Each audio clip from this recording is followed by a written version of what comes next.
Assalamualaikum warahmatullahi wabarakatuh. Selamat siang, kembali lagi di perkuliahan kalkulus 1 ya. Setelah sebelumnya kita membahas tentang aturan-aturan turunan, aturan rantai beserta turunan tingkat tinggi, sekarang kita akan bahas tentang turunan implisit, kemudian diferensial dan aproksimasi. Sebelum kalian mendengarkan lebih lanjut penjelasan tentang materi-materi tersebut, silakan berdoa dulu menurut agama dan kepercayaannya masing-masing. Mudah-mudahan kita selalu sehat selalu. Kemudian jangan lupa bersyukur juga ya.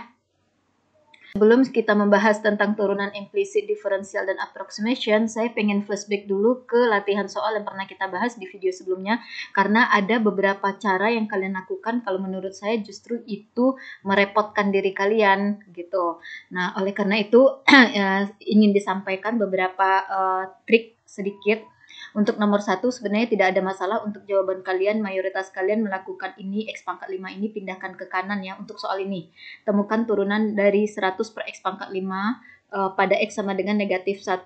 Berarti kan kita harus temukan dulu bentuk fungsi turunannya ya. Nah, triknya yang kalian lakukan adalah yang X pangkat 5 ini pindah ke atas sudah benar, yaitu 100 X pangkat negatif 5. Ini itu baru fungsi fx atau y, jadi hanya bentuk lain dari ini. Oke, maka di sini belum boleh ada simbol aksen atau turunan. Nah, berikutnya dari bentuk ini barulah kita temukan turunannya. Maka diperoleh negatif 500 per X pangkat 6. Mayoritas kalian sudah benar.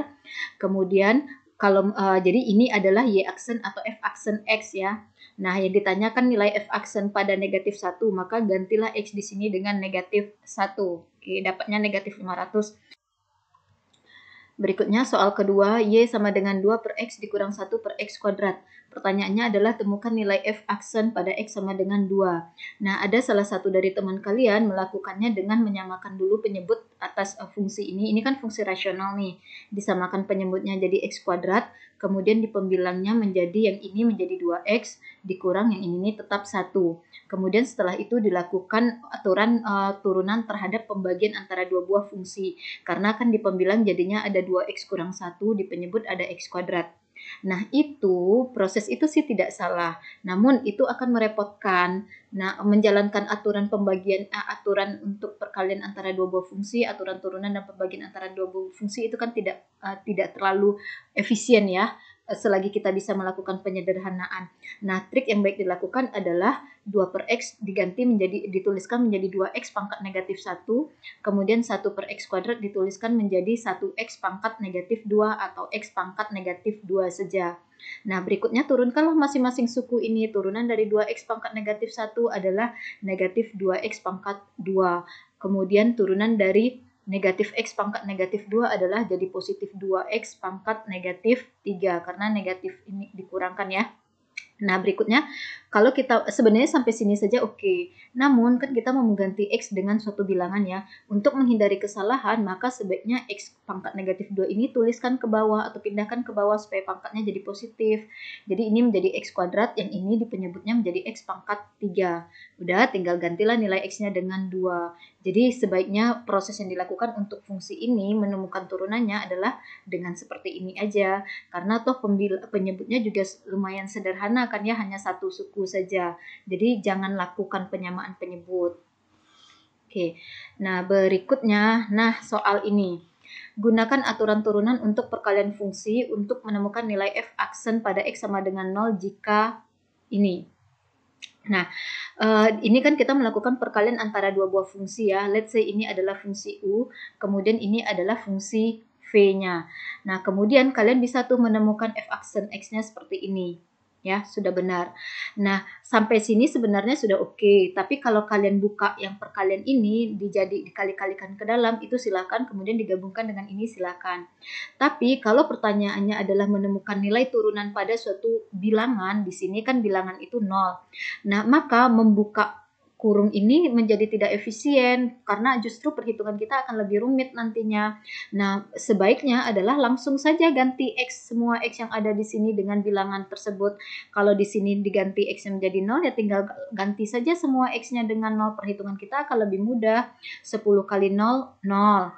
Nah, karena 10 kali 0 udah pasti 0, maka tidak peduli di sini berapapun nilainya karena perkalian dengan 0 tetap saja akan menghasilkan 0. Oleh karena itu, suku yang di sini pasti akan bernilai 0. 0. Kemudian di sini 0 kuadrat 0, 0 kali 5, 0, 0 kurang 7, negatif 7. 6 kali 0, 0, 0 dikurang 2, negatif 2. Nah, negatif 7 kali negatif 2 kan 14, tinggal 0 tambah 14 adalah 14. Jadi, lebih efisien dengan proses, membiarkan saja kurung-kurung ini. Kalau ditanyakan adalah nilai turunan pada suatu bilangan. Justru kalau kalian buka kurungnya, itu menurut saya akan merepotkan atau perhitungan kita akan lebih sedikit lebih rumit. Ada banyak proses perhitungan yang perlu dilakukan dan itu time consuming ya. Oke, berikutnya, nah soal nomor 4, gunakan aturan turunan untuk pembagian fungsi untuk menemukan nilai f aksen 2 jika ini. Nah, kalau di sini kan kebetulan perintahnya adalah menggunakan aturan untuk pembagian fungsi ya.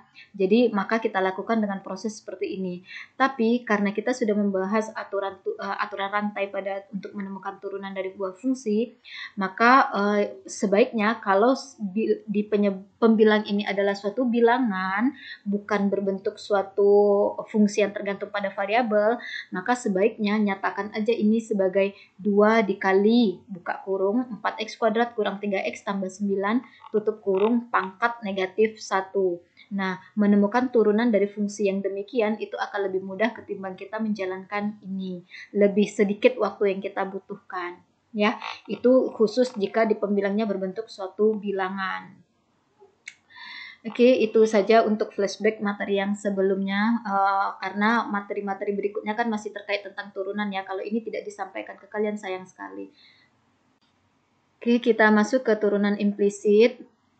Nah, sebelumnya kita sudah membahas tentang aturan-aturan turunan yang seperti ini ya. Namun, rumus ini bisa kita gunakan untuk menemukan turunan dari fungsi yang berbentuk y sama dengan fx. Maksudnya adalah jika penulisan fungsi itu dituliskan di ruas kirinya adalah variabel y saja, kemudian yang di ruas kanannya adalah ekspresi yang tergantung pada variabel x saja. Tidak ada campuran antara variabel x dan y dalam suku-suku di dalam fungsi tersebut. Maka kita bisa menggunakan rumus turunan ini. Nah, namun masalahnya tidak semua fungsi bisa dituliskan dalam bentuk seperti ini, yaitu dalam bentuk y sama dengan fx. Nah, oleh karena itu pemahaman tentang turunan implisit itu penting diketahui.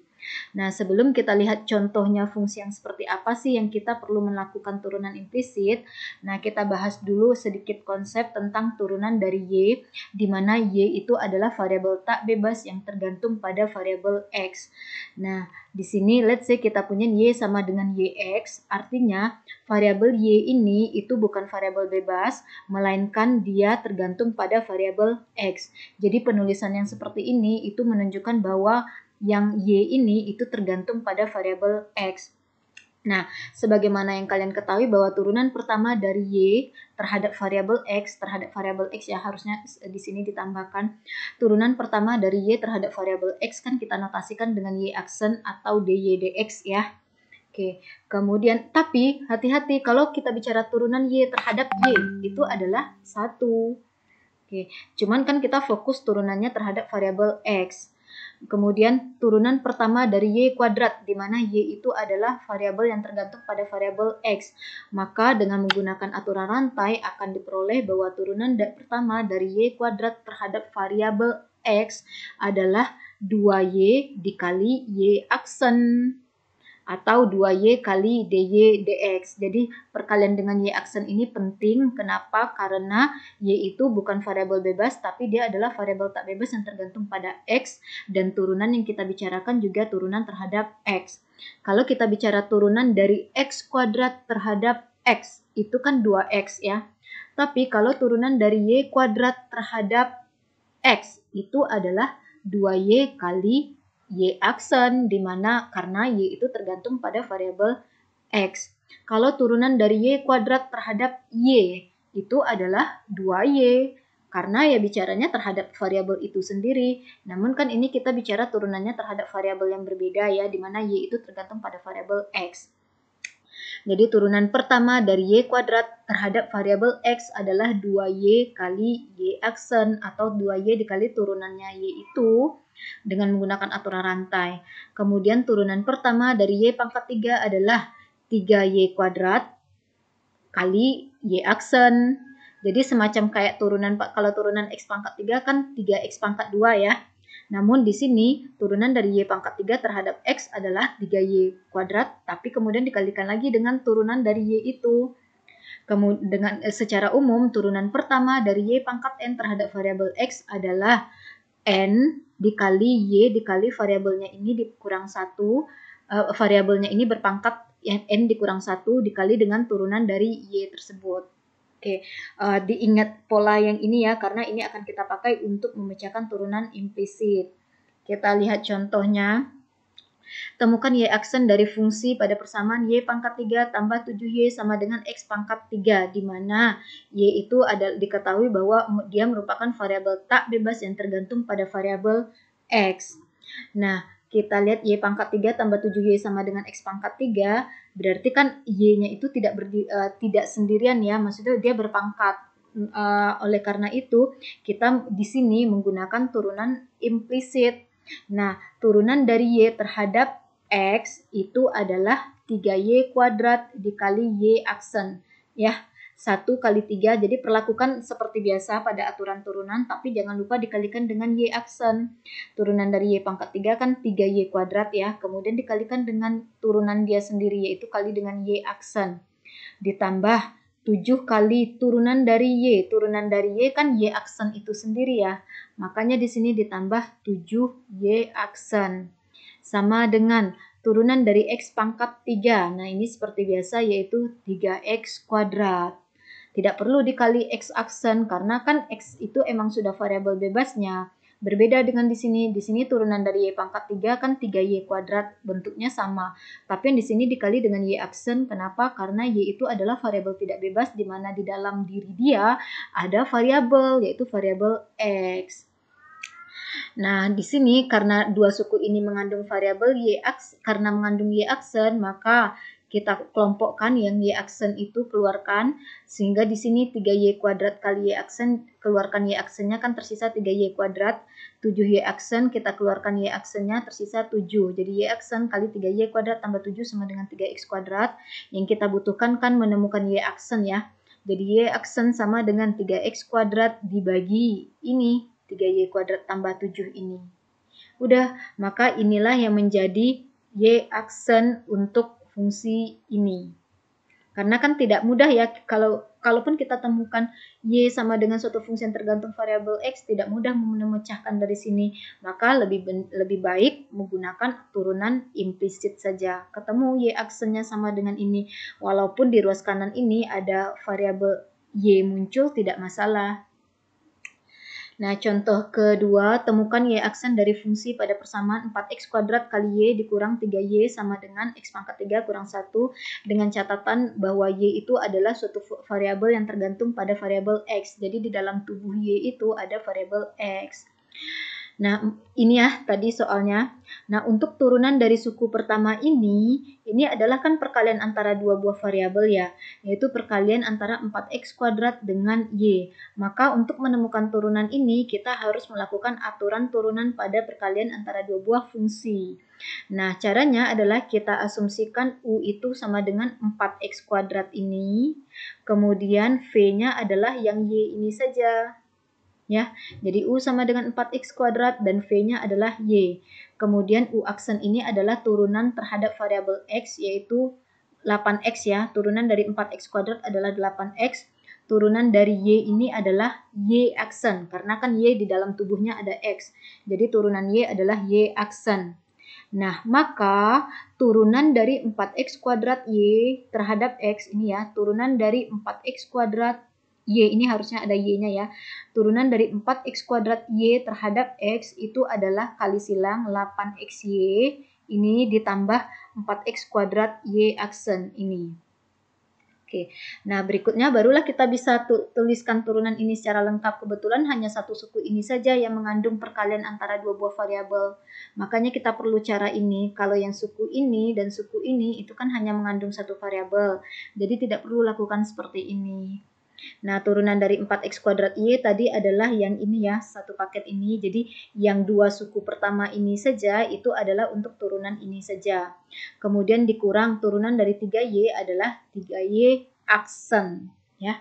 Sama dengan turunan dari X pangkat 3 adalah 3X kuadrat dikurang turunan dari 1 adalah 0. Nolnya abaikan saja. Nah, dua suku ini kan ya yang memuat Y aksen, maka kita keluarkanlah Y aksen itu. Jadi ini kita tuliskan seperti ini, 8XY-nya biarkan tetap, ditambah yang dari sini keluarkan Y aksen, sehingga suku yang ini tersisa 4X kuadrat, dikurang dari sini tersisa 3, sama dengan 3X kuadrat. Yang kita butuhkan kan Y aksen ya, maka kita pindahkan dulu 8X ini ke kanan, jadi Y aksen kali 4X kuadrat kurang 3 sama dengan 3X kuadrat ini dikurang 8XY. Atau Y aksen sama dengan 3X kuadrat kurang 8XY ini dibagi 4X dikurang 3. Udah, inilah dia Y aksen atau turunan dari Y terhadap variabel X untuk fungsi dari sini. Oke, itu saja materi tentang turunan implisit. Perlu sekali karena kita tidak tahu kalau kita berhadapan dengan suatu fungsi yang ekspresinya antara variabel X dan Y itu dikalikan atau Y-nya muncul dalam pangkat 2 atau pangkat 3 atau dan sebagainya. Tidak hanya berbentuk Y sama dengan Fx. Nah, berikutnya kita akan bahas tentang diferensial dan approximation di video yang terpisah. Assalamualaikum warahmatullahi wabarakatuh.